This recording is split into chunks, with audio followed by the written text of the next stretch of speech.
Tuhan, hari ini buka mata rohani kami Tuhan, supaya kami melihat kebesaran Tuhan, bukan kebesaran masalah kami.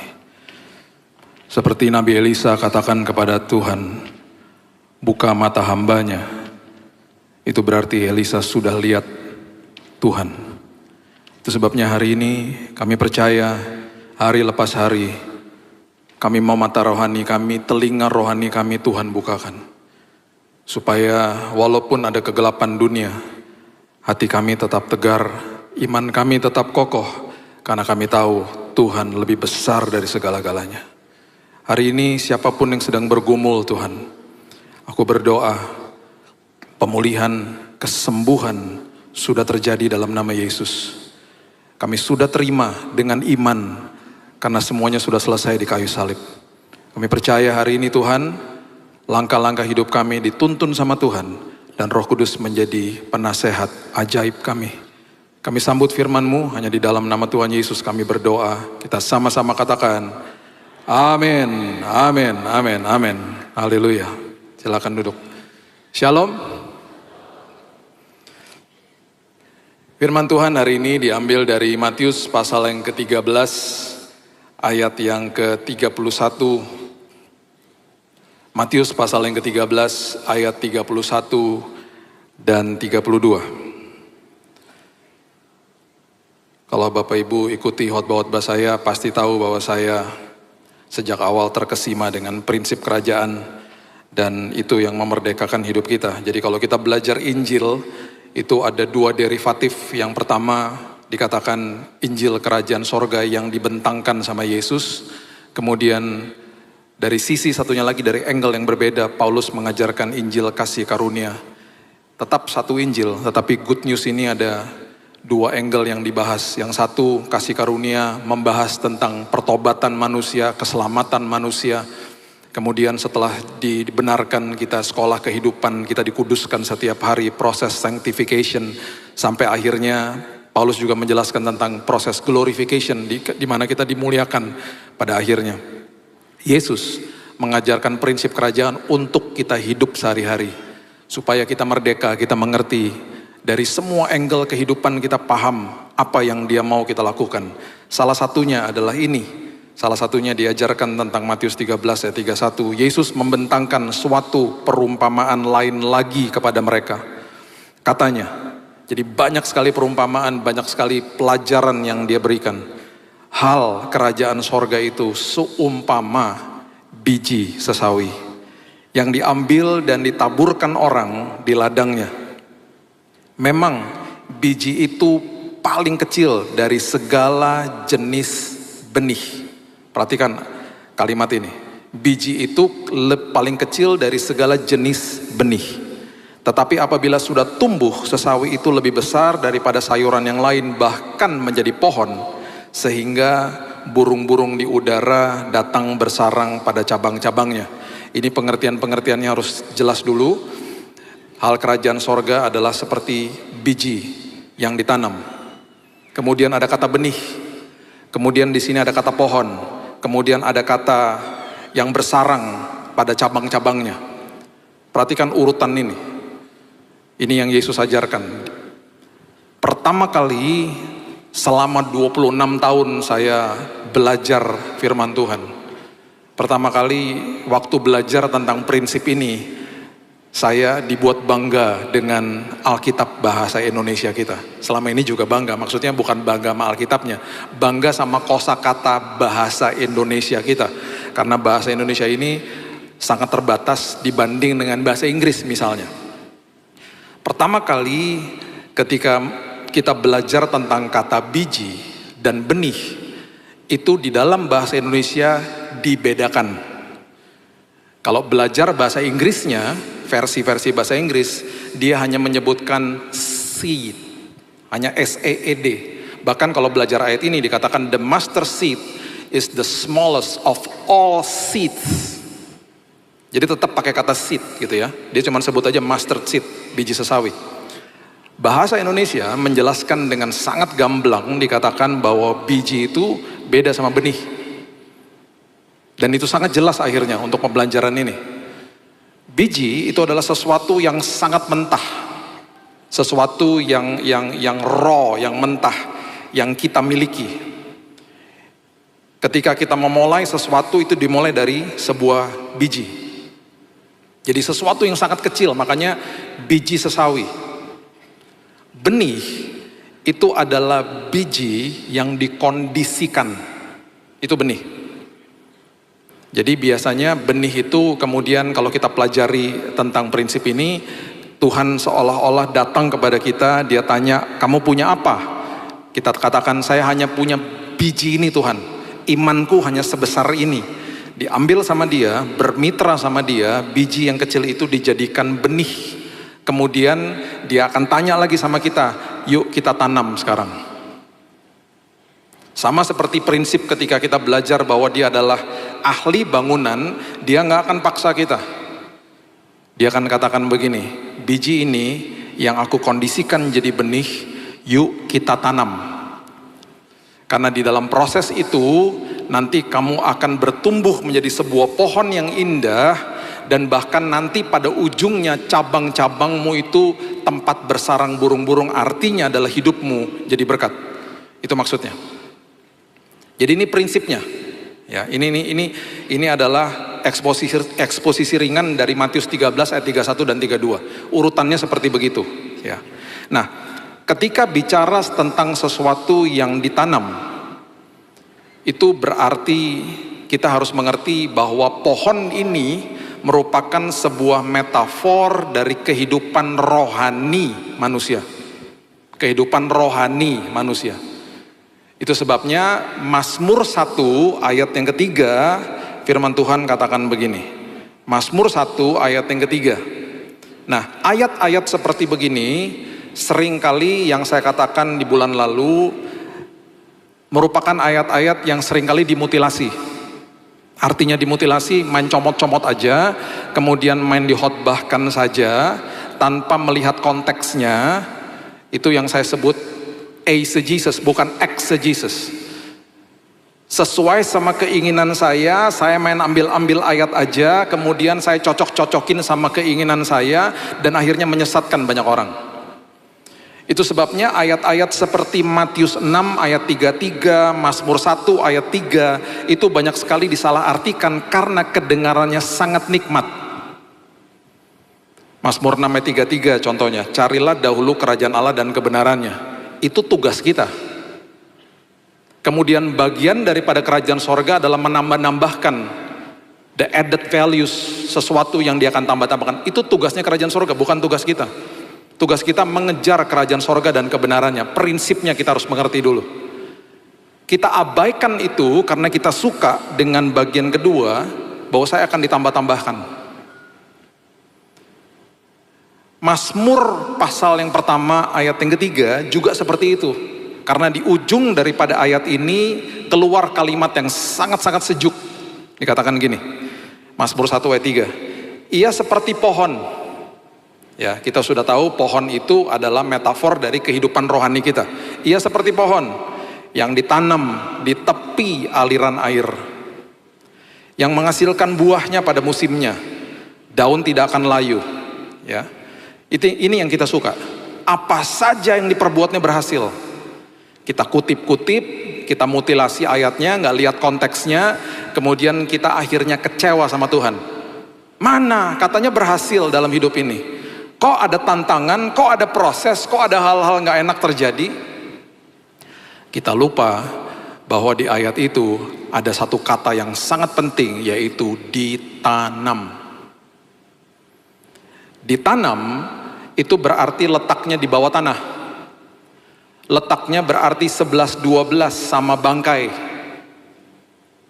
Itu sebabnya ketika di dalam sebuah proses, iblis akan datang sama kita karena kita merasa seperti bangkai, karena sebelah kanan kita itu letaknya sama di bawahnya tanah.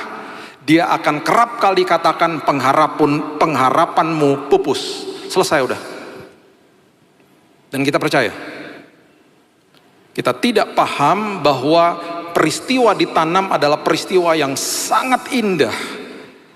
Karena biji yang dikondisikan jadi benih, kemudian ditanam sama Yesus, itu akan menghasilkan sebuah pohon yang indah. menghasilkan kehidupan yang indah. Satu-satunya yang Alkitab jelaskan tentang sesuatu yang harus dikubur dan tidak boleh tumbuh lagi, itu adalah masa lalu kita atau dosa kita. Ya. Roma pasalnya yang ke-6 ayat yang ke-4 dikatakan begini. Roma 6 ayat 4. Dengan demikian kita telah dikuburkan bersama-sama dengan Dia oleh baptisan dalam kematian, supaya sama seperti Kristus telah dibangkitkan dari antara orang mati oleh kemuliaan Bapa, demikian juga kita akan hidup dalam hidup yang baru. Ini adalah ayat yang digunakan ketika kita melakukan sebuah proses baptis. Proses baptis. Beberapa hari lalu saya membaptis seorang anak muda yang terima Yesus. Dan dia masih belum mengerti waktu saya katakan, waktu kamu nanti masuk ke dalam air, itu adalah proses di mana dosa masa lalumu dikubur. Dan ketika engkau keluar dari air itu adalah proses di mana engkau menjadi manusia yang baru. Itu arti daripada ayat ini. Ya. 1 Petrus 1 ayat 23 mengatakan begini. 1 Petrus 1 ayat 23. Karena kamu telah dilahirkan kembali bukan dari benih yang fana. Wow.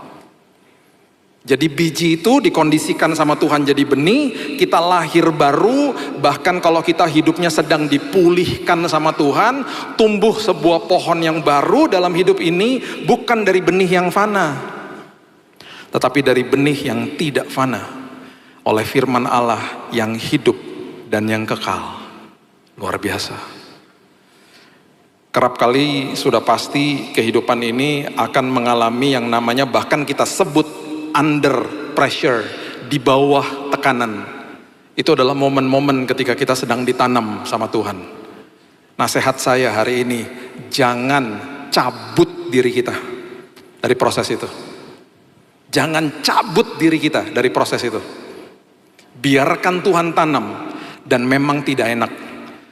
Letaknya di bawah, seolah-olah berantakan di bawah, karena itu yang kita lihat. Gelap, 11-12 sama bangkai, dan seolah-olah sepertinya gak ada pengharapan. Kita udah belajar di waktu yang lalu, dari persepsinya manusia seperti Abraham katakan, seolah-olah tidak ada dasar untuk berharap.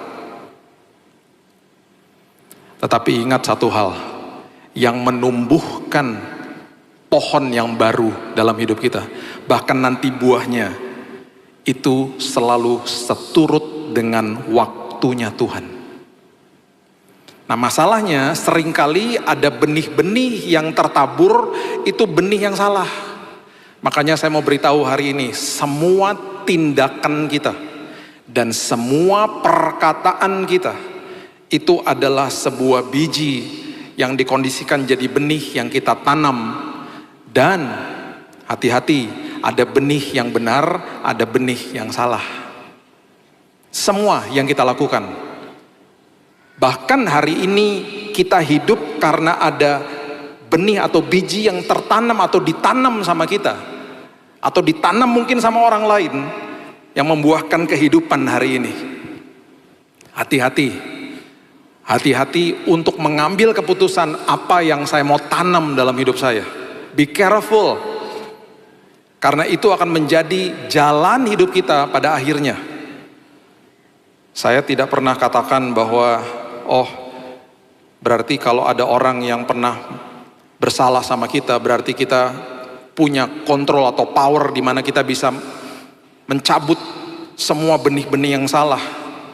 Terkadang kita nggak ngerti, terkadang kita tidak paham, terkadang kita tidak tahu, bahkan ketika akhirnya kita hidup dan berbuahnya salah, karena benih-benihnya salah. Karena semua benih itu akan menumbuhkan buahnya. Dan buahnya pasti sama. Benih apel akan menumbuhkan buah apel. Gak mungkin benih apel menumbuhkan buah jeruk, tuh gak mungkin. Saya percaya firman Tuhan hari ini, sebentar kita lihat, kita akan dipulihkan. Dan bahkan kalau sampai ada benih-benih yang salah, hari ini Tuhan mau cabut, digantikan dengan benih yang benar. Karena banyak mungkin keputusan kita dan tindakan kita yang salah. Ketika kita bicara soal yang menumbuhkan itu Tuhan, buka sama-sama di 2 Korintus 9 ayat yang ke-10. 2 Korintus 9 ayat yang ke-10. Firman Tuhan katakan begini, Ia yang menyediakan benih bagi penabur. Tuh, makin diperjelas. Kita kasih bijinya, Tuhan yang menyediakan benihnya. Dan roti untuk dimakan, Ia juga yang akan menyediakan benih bagi kamu, benih bagi kita. Dan perhatikan ini, melipat gandakannya dan menumbuhkan buah-buah kebenaranmu. Yang tumbuhin siapa? Tuhan. Kalau sudah genap waktunya, jangan cabut diri kita. Jangan cabut diri kita. Karena makin ditanam itu berarti Tuhan tahu bahwa ada akar yang harus mengakar sampai ke dalam. Kolose pasal yang kedua ayat 6 dan 7 mengatakan begini. Kolose pasal yang kedua ayat yang ke-6 dan 7. Saya banyak bagikan ayat, Bapak Ibu catat, nanti direnungkan kembali di rumah. Kamu telah menerima Kristus Yesus Tuhan kita. Karena itu hendaklah hidupmu tetap di dalam Dia. Perhatikan ayat yang ke-7. Hendaklah kamu berakar di dalam Dia dan dibangun di atas Dia. Hendaklah kamu bertambah teguh dalam iman yang telah diajarkan kepadamu. Perhatikan ini, hendaklah hatimu melimpah dengan syukur.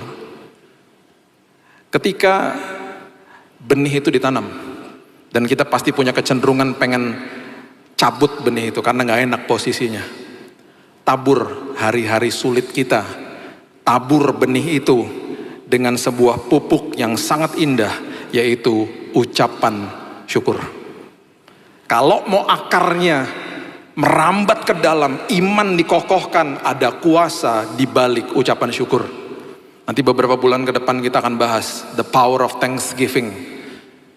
Jelas ayat Alkitab katakan, hendaklah hatimu melimpah dengan syukur. Itu korelasinya sangat-sangat erat dengan yang namanya akar. Kasih pupuk, pupuknya apa? Akar. Pupuk buat akar itu apa? Ucapan syukur.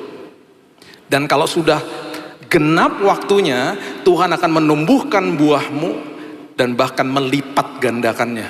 Biarkan Tuhan yang lakukan. Sama seperti pohon bambu yang dikasih pupuk selama 5 tahun. Bayangkan dalam waktu hanya seminggu, dia bisa bertumbuh 27 meter dalam seminggu. Setelah 5 tahun. Dan akarnya begitu kuat, sehingga badai sebesar apapun tidak sanggup merontokkannya. Itu bambu. Coba lihat, kalau kita bicara buah roh gitu ya, coba lihat Galatia 5 ayat 22 dan 23. Karena ini ayat populer. Dan ingat, Galatia 5 ayat 22 sampai 23 ini disebutnya buah roh, bukan buah-buah roh. Mungkin dulu di sekolah minggu dikatakan buah-buah roh, bukan buah roh. Berarti kalau satunya nggak ada, berarti buahnya rusak. Satu, buah roh. Karena hidupnya satu. Dikatakan begini, di dalam buah roh, di dalam hidup kita, kalau kita mau ditanam, ini akan muncul dalam hidup kita. Kasih, sukacita, damai sejahtera, kesabaran, kemurahan, kebaikan, kesetiaan, kelemah lembutan, penguasaan diri. Ada 9. Saya nggak akan bahas semuanya, mengingat waktu. Coba lihat 3 pertama saja, ya. Saya mau tunjukkan kepada Bapak Ibu sekalian bahwa Alkitab kita yang sering mungkin dikatakan baru-baru ini, Alkitab tidak bisa dijadikan patokan. Saya sedih lah kalau dengar-dengar kayak gitu ya. Kita sudah pernah bahas juga ya. Bahkan kalau mau dikatakan progresif udah lama lah. Bukan, ini baru menguak aja berita-berita, udah lama. Yang saya katakan tadi, mutilasi ayat itu juga progresif dari zaman dulu. Keinginan manusia dicocok-cocokin sama firman Tuhan. Banyak contohnya, ya. Kita nggak punya waktu untuk lakukan itu sekarang. Ya, perhatikan ini. Kasih, sukacita, damai sejahtera. Urutannya luar biasa ya. Paulus menulis ini kepada jemaat di Galatia. Perhatikan apa yang ditulis sama Yohanes. Ya. Yohanes 15, ayat 10 dan 11. Ingat ya. Kasih, sukacita, damai sejahtera. Perhatikan Yohanes 15 ayat 10. Jikalau kamu menuruti perintahku, kamu akan tinggal di dalam kasihku, seperti aku menuruti perintah Bapakku dan tinggal di dalam kasihnya. Semuanya itu kukatakan kepadamu, kalau tinggal di dalam kasih, apa yang terjadi? Supaya apa? Sukacitaku ada di dalam kamu dan sukacitamu jadi penuh. Urutannya jelas. Yang tulis berbeda loh. Walaupun yang penulisnya berbeda, sumbernya kan satu, Tuhan. Walaupun ditulis 1400 sampai 1500 tahun di dalam budaya, kultur, bahasa, background yang berbeda-beda, bahkan zaman yang berbeda-beda, tetap semuanya nyambung. Itu sebabnya Alkitab harus dijadikan patokan. 300 nubuatan tentang Yesus semuanya sudah digenapi. Itu probabilitasnya tidak mungkin. Kalau dengan bahasanya manusia, bahasa orang yang mengerti statistik, itu tidak mungkin 300 digenapi semua sama Yesus. Yohanes menulis, kalau engkau tinggal di dalam kasihku, sukacitamu jadi penuh. Disambung lagi sama Paulus ketika dia menulis suratnya untuk jemaat di Filipi. Filipi pasal yang keempat ayat 4 sampai 7. Firman Tuhan katakan begini. Filipi 4 ayat 4 sampai 7. Bersukacitalah senantiasa dalam Tuhan. Sekali lagi kukatakan bersukacitalah. Kasih, sukacita toh. Sekarang dia mulai dengan sukacita. Yuk, ya, keep your joy. Bersukacitalah senantiasa. Hendaklah kebaikan hatimu diketahui semua orang, Tuhan sudah dekat. Jangan hendaknya kamu khawatir tentang apapun juga. Nyatakan dalam segala hal keinginanmu kepada Allah dalam doa dan permohonan dengan ucapan syukur. Perhatikan ayat 7. Kasih, sukacita, apa yang dikatakan ayat 7? Damai sejahtera Allah yang melampaui segala akal akan memelihara hati dan pikiranmu dalam Kristus Yesus. Wow. Itu Alkitab kita. Masih mau berani-berani bilang gak jadi patokan. Semuanya nyambung. Kasih, sukacita, damai sejahtera. Kalau ingat khotbah saya beberapa bulan yang lalu, jalan, kebenaran, dan hidup. Ratusan tahun, mungkin 600 sampai 700 tahun ditulis sama Yesaya. Penasehat ajaib, Allah yang perkasa, Bapa yang kekal, Raja damai. Itu kaitannya dengan apa? Jalan, kebenaran, dan hidup. Masuk ke dalam jalannya Tuhan. Orang bilang apa? Mana ujungnya? Kan gak kelihatan. Kan Tuhan seringkali memang tidak kasih tahu ujungnya. Sama seperti perjalanannya Abraham, sama seperti perjalanannya Majus. Mereka gak pernah tahu kota yang mereka akan tujui. Mereka hanya percaya sama pimpinan Tuhan. Tuhan katakan apa? Masuk ke dalam jalanku, karena aku adalah penasehat ajaib. Aku akan nasihati kamu nanti selagi berjalan. Selagi berjalan kamu akan menemukan kebenaran. Apa kebenarannya? Kamu akan tahu dan kamu akan sadar bahwa Allahmu adalah Allah yang perkasa. Dan di dalam perjalananmu kau akan tahu bahwa Bapakmu adalah Bapak yang kekal. Dan setelah itu kamu akan menghidupi sebuah hidup yang berkelimpahan yang aku janjikan kepadamu. Kenapa? Karena aku adalah Raja damai. Dahsyat. Dahsyat. Itu Alkitab kita. Masih mau berani-berani bilang gak jadi patokan. Come on. Ini hanya segelintir yang saya bisa bagikan hari ini. Belum lagi yang banyak. Makanya seringkali saya nangis kalau baca Alkitab. Dan ketagihan. Ketagihan saya. Karena pewahyuannya sangat-sangat luar biasa. Setelah itu tumbuh. Ya. Mazmur tadi katakan apa? Ditanam. Ditanam berbuah pada musimnya. Berbuah pada musimnya kemudian dikatakan apa? Daunnya tidak akan layu. Wow. Daunnya tidak akan layu. Berarti apa? Musim boleh berganti, daun gak akan layu. Daun itu adalah mahkota untuk sebuah pohon. Pohon itu kelihatan indah kalau ada daunnya. Sama seperti seseorang itu indah kalau ada rambutnya. Coba baca ini selingan aja ya. Saya cuma mau kasih tahu aja ya. Bahwa saya kalau baca ayat ini saya suka sedih. Lukas 21, sampai hafal saya, ayat 18. Kalau ditampilkan di belakang, Bapak Ibu baca aja, saya nggak mau baca. Udah? Ya udah. Saya nggak mau baca, sedih soalnya. Ya, balik lagi.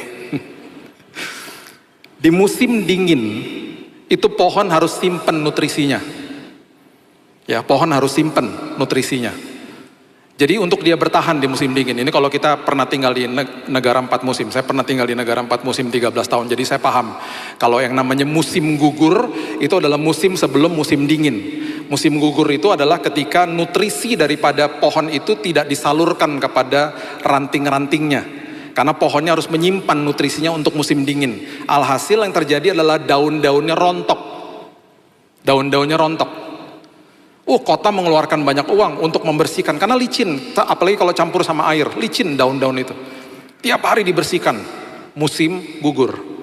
Kenapa? Karena pohonnya harus simpan nutrisinya. Nutrisi tidak disalurkan ke ranting, ranting tidak punya nutrisi, daun rontok.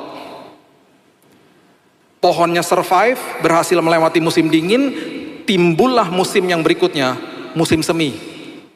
Baru pohonnya bisa mengalirkan nutrisi kembali kepada daun-daunnya, timbullah daun-daun yang baru, dan itu dinamakan musim semi.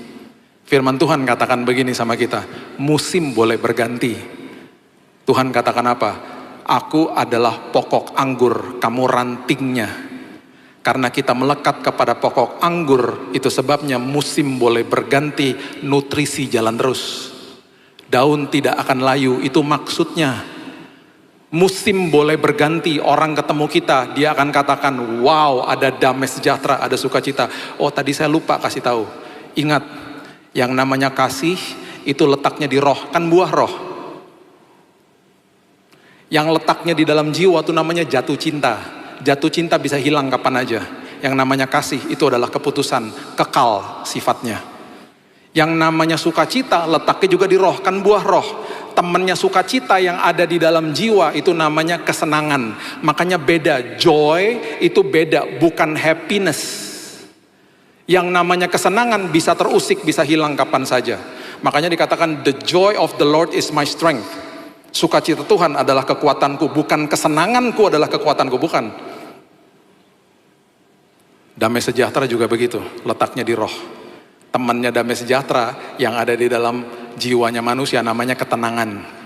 Ketenangan bisa terusik, kesenangan bisa terusik di dalam sebuah proses hidup. Tetapi yang namanya damai sejahtera dan sukacita tidak bisa dicuri sama iblis. Itu sebabnya orang Kristen ketika ada masalah, mereka bisa katakan, kok seolah-olah seperti ada damai ya? Kok seolah-olah seperti ada sukacita ya? Kok masih bisa tersenyum ya? Kok optimis ya? Beberapa bulan lalu, seorang teman saya kehilangan istrinya. Kehilangan dalam tanda kutip maksudnya kehilangan sementara secara fisik. Ya, karena di dalam Tuhan kita akan dipertemukan kembali. Saya nggak pernah lupa di hari ketika dia telepon saya. Mereka sudah kayak adik saya. Dia katakan, Kak, istriku sudah dipanggil pulang tadi pagi. Nangis saya. Kita nangis di telepon berdua. Dan saya nggak pernah lupa kalimat berikutnya yang keluar dari mulutnya dia. Dia katakan begini, Kak, Tuhan Yesus baik. Tambah nangis saya. Wow. Itu orang-orang seperti begitu tuh. Walaupun ketenangan, kesenangannya gak ada di hari itu.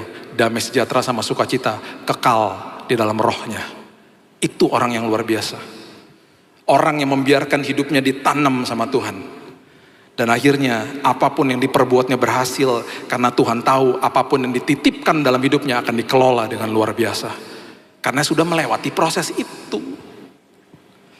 Ya, kita balik sebentar ke Matius pasal yang ke-13 ayat 31, di ayat 32 maksudnya. Dikatakan memang biji itu paling kecil dari segala jenis benih, apabila sudah tumbuh sesawi jadi besar pada sayuran yang lain, ya bahkan menjadi pohon sehingga burung-burung di udara datang bersarang pada cabang-cabangnya. Ingat prinsip ini, bukan sekedar kita dipulihkan Tuhan, hidup kita. Kenapa kita masih ada dan bernafas hari ini? Karena masih ada orang lain yang membutuhkan hidup kita. Mungkin kita berpikir, enggak, saya hidup sendiri. Saya seolah enggak ada orang yang juga senang dan mengasihi saya, Pak. Jangan salah. Selama kita hidup, berarti ada orang yang masih membutuhkan kita. Kita nggak tahu di depan atau di hari esok kita ada siapa yang berjumpa dengan kita. Karena ada sebuah potensi yang Tuhan mau keluarkan untuk jadi berkat bagi dia. Karena itu selalu begitu, sudah jelas ayatnya. Nah, saya akan tutup dengan ini. Kita tadi bicara soal kita menabur. Ya kan, kita menabur biji benih. Tapi kan kita nggak bisa kontrol kadang-kadang apa yang ditabur sama orang lain dalam hidup kita. Bahkan di dalam kelemahan kita, apa yang ditabur sama iblis bisa tumbuh menjadi sebuah akar yang tidak benar di dalam sini. Bahkan sebuah peristiwa yang terjadi bisa membuat kita bahkan kecewa sama Tuhan. Di bagian ini saya mohon maaf, karena saya akan tutup bagian ini dan ini agak sensitif. Dan kalau sampai hari ini kita akan ingat tentang peristiwa-peristiwa itu, paling tidak hari ini kita dapat kuncinya. Ada benih yang ditanam mungkin di masa lalu kita, oleh orang tua kita mungkin, oleh saudara atau orang terdekat kita, yang kita nggak tahu caranya, dan sampai hari ini itu mengakar menjadi akar kepahitan. Sebuah momen peristiwa mungkin yang kita lakukan dalam hidup kita, sebuah kesalahan mungkin yang kita lakukan dalam hidup kita, dan kita hari ini punya kepahitan sama siapa? Diri sendiri. Menyalahkan diri sendiri, menyesal dan gak ada habis-habisnya. Atau mungkin hari ini ada sebuah peristiwa yang terjadi, dan karena kita gak ngerti, kita dibohongin sama iblis, kita kecewa sama Tuhan, bahkan kita kepahitan sama Tuhan. Apapun itu, hari ini indikasinya jelas. Kalau yang pertama, kalau peristiwa itu masih terekam di dalam pikiran kita, dan kita masih ngulang terus, dan kita bahkan membuat skenario sendiri dalam hidup kita. Bahkan kalau ada orang yang pernah nyakiti kita, kita membuat skenario di dalam pikiran kita. Nanti kalau aku ketemu kamu, ini pembalasanku, aku akan beginiin kamu nanti, dan lain sebagainya. Itu masih terngiang-ngiang di dalam pikiran kita. Itu adalah indikasi sudah ada akar kepahitan di dalam sini. Amsal 4 ayat 23 mengatakan, jagalah hatimu dengan segala kewaspadaan, karena dari situlah terpancar kehidupan.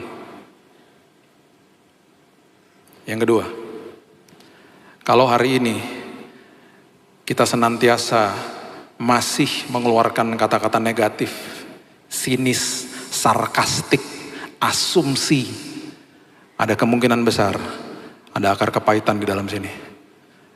Karena mulut tidak bisa mengelabui hati. Bahkan mungkin kita tahu orang di sekitar kita yang kalau ketemu auranya negatif terus, ngelihat keburukan orang terus, gampang marah dan lain sebagainya. Hati-hati, itu indikasi masih ada kepahitan di sini yang gak pernah mau dibahas. Roma 3 ayat 14 mengatakan, mulut mereka penuh dengan sumpah serapah. Yang ketiga, indikasinya tubuh kita secara fisik sakit-sakitan. Gak itu mah lah, GERD lah, apalah dalam sini, terus menjalar ke lain-lain lah.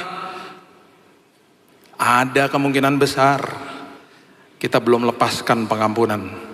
Ada akar kepahitan di dalam sini. Dan yang paling bahaya, yang keempat, yang paling bahaya, indikasi orang yang kepahitan, orang-orang di sekitarnya dia, apalagi orang terdekat, pun mengalami kepahitan gara-gara dia. Ibrani pasal yang ke-12 ayat yang ke-15. Ibrani pasal yang ke-12 ayat 15. Dikatakan, jagalah supaya jangan ada seorang pun menjauhkan diri dari kasih karunia Allah. Perhatikan kalimat-kalimat ini. Ini ada kaitannya dengan 2 ayat terakhir yang saya bagikan. Oke, catat ini baik-baik. Jangan jauh-jauh dari kasih karunia Allah. Perhatikan ini. Agar jangan tumbuh akar yang pahit, yang menimbulkan kerusuhan dan yang mencemarkan banyak orang. Seorang bapak yang pahit sama bapaknya yang dulu dan gak pernah melepaskan pengampunan, ada kemungkinan besar anaknya pun pahit sama dia. Karena hal yang dia lakukan dulu, dia akan lakukan kepada anak-anaknya karena belum pulih. Papa saya, adalah anak dari tentara Kenil di Manado. Dan papanya sangat kejam, saya gak pernah ketemu sama opa saya. Dia udah meninggal. Di kampung di Tomohon, itu dikenal sebagai Pak Lantang yang paling galak di situ. Tentara Kenil, besar badannya. Turunan Portugis. Papa saya udah kebiasaan diikat di pohon, ditelanjangin, disemutin semut merah, dipermalukan di kampungnya. Waktu saya dengar cerita ini, setelah saya bertumbuh dewasa, pertanyaan saya cuma satu, "Pak, kok papa gak pernah mukulin kita kayak gitu? Kok papa adalah papa yang sangat mengasihi kita, papa kok gak pernah mukulin mama? Kita lihat sosok papa yang sangat-sangat indah setiap hari." Dia katakan begini, "Sebelum saya nikah sama mamamu, saya pastikan semuanya itu diangkat dan aku lepaskan pengampunan kepada papaku. Karena kalau tidak, itu menjadi sebuah bagasi ekstra yang dibawa kemana-mana. Bagasi ekstra di dalam perjalanan kalau dibawa kemana-mana, yang repot orang-orang yang traveling sama-sama kita. Karena kita bawa banyak barang, akhirnya dibantuin toh, mereka kena imbasnya. Itu extra baggage namanya. Hari ini, sekali lagi saya mohon maaf, karena saya harus kasih tahu ini, karena Tuhan mau pulihkan kita semuanya. Dengan saya mengatakan ini, ada kemungkinan di antara kita yang teringat kembali dengan peristiwa yang menyakitkan itu dalam hidup ini. Saat ini, saya tutup dengan ini. Setiap kali kita dengar dan kita bertemu dengan sebuah peristiwa atau perkataan orang yang mengingatkan kita tentang hal-hal yang buruk yang tertanam di dalam sini, itu yang saya sebut dan saya tutup sama ini ya, dengan momen namanya momen api arang. Saya jelasin. Momen api arang, jangan lupa peristiwa ini. Oke? Saya bagikan 2 ayat ini dan saya berdoa ini memulihkan kehidupan kita semuanya. Yohanes 18 ayat 18. Yohanes 18 ayat 18. Sementara itu hamba-hamba dan penjaga-penjaga bait Allah telah memasang api arang. Ini adalah peristiwa ketika Petrus ngikutin Yesus masuk ke dalam rumahnya imam besar Kayafas. Ya, dia ikutin ke situ dan hari lagi dingin, mereka kemudian pasang, mungkin kalau kita lihat di film-film ada gentong isinya kayu-kayu, dipasangin api karena mereka mau bersanding. Bersanding itu berarti menghangatkan diri di situ. Dikatakan begini, sebab hawa dingin waktu itu, mereka berdiri berdiam di situ. Berdiam itu menghangatkan diri. Juga Petrus berdiri berdiam bersama-sama dengan mereka. Peristiwa ini adalah peristiwa di mana Petrus menyangkal Yesus 3 kali. Karena ditanya sama hamba perempuan dari tempat istananya Kayafas, "Tuh, kamu kan muridnya?" "Bukan." 3 kali. Yesus mati, Yesus bangkit. Penampakan diri Yesus yang ketiga itu ada di Danau Tiberias. Murid-muridnya ada berapa? Ada 7. Dan ini luar biasa, angka-angka di Alkitab itu adalah simbol-simbol yang dahsyat, gak sembarangan ditulis. 3 angka kebangkitan, 7 angka sempurna dalam firman Tuhan. Ada 7 muridnya di situ. Simon Petrus, Thomas, anaknya Zebedius, berarti apa? Yohanes sama Yakobus. Ada Nathanael, ada 2 lagi murid yang tidak disebutkan namanya. Ada 7 di situ. Mereka lagi menjala ikan. Yesus lagi ada di pesisir di pantainya. Tahu nggak dia ngapain? Dia lagi buatin mereka breakfast, makan pagi. Perhatikan ayat terakhir ini, Yohanes 21 ayat 9. Yohanes 21 ayat 9. Ketika mereka tiba di darat, mereka melihat apa? Api arang. Dan di atasnya ikan dan roti. Ada siapa? Ada Simon Petrus. Mereka belum ngomong loh. Dari pertama-pertama mereka berjumpa, Yesus belum pernah ngungkit-ngungkit apapun. Bahkan gak pernah diungkit sama dia. Di momen ini, Petrus teringat sama momen api arang pada malam hari itu ketika sedang dingin dia bersanding di sampingnya. Dia pasti teringat. Aduh, dia merasa bersalah. Sesuatu momen peristiwa yang mengingatkan tentang sesuatu kejadian yang tidak enak di dalam hidup ini. Nanti Bapak Ibu baca sendiri di rumah ya. 3 kali dia tanya gini sama Petrus. Apakah dia tanya gini? Kenapa kamu menyangkal saya? Gak pernah. Dia cuma tanya gini. Kamu sayang gak sih sama aku? Ya Tuhan, aku sayang sama kamu. Dia tanya lagi. Kamu sayang gak sih sama aku? Dia gak pernah tuduh. Dan dia lagi kasih tahu. Kamu kan udah tahu, saya udah mati buatmu. Kamu tahu betapa sayangnya aku sama kamu. Dia gak pernah tuduh, dia tanya isi hatimu. Sayang gak kamu sama aku? 3 kali ditanya. 3 kali Petrus menjawab, yes, I love you Lord.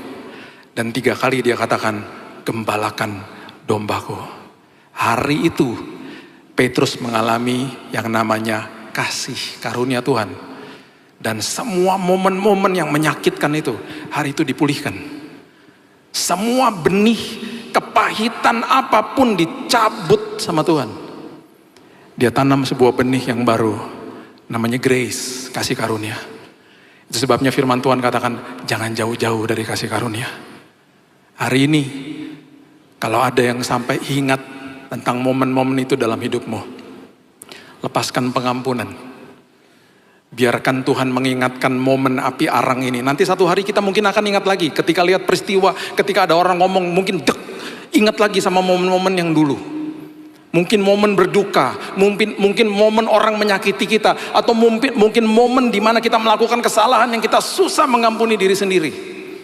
Ketika itu terjadi lagi, itu adalah momen api arang yang Roh Kudus lagi ingatkan sama kita.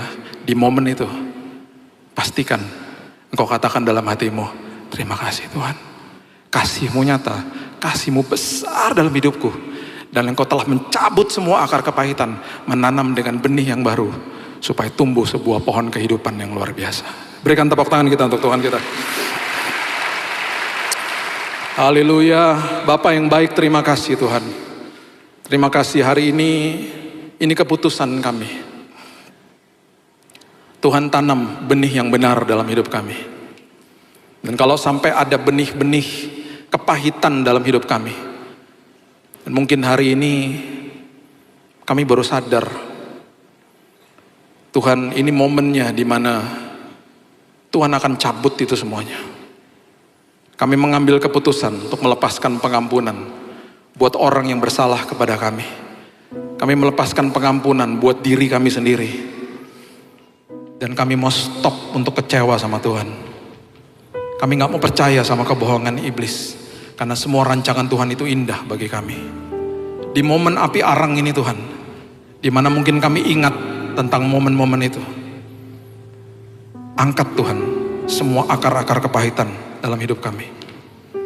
Tanami dengan benih yang baru, benih yang akan menumbuhkan pohon kehidupan, yang menghasilkan buah roh, di mana hidup kami, akhirnya ranting-ranting hidup kami, menjadi tempat tenggeran daripada kehidupan orang lain, menjadi berkat bagi orang lain. Terima kasih Bapa yang baik. Ini hidup kami, kasih karunia-Mu ada, nyata, terjadi atas kami hari ini. Thank you Lord. Terima kasih Tuhan buat kasih-Mu. Kami terima firman kebenaran, dan kami akan jadi pelakunya. Hanya di dalam nama Tuhan Yesus kami sudah berdoa dan mengucap syukur. Kita sama-sama katakan, amin. Tuhan berkati.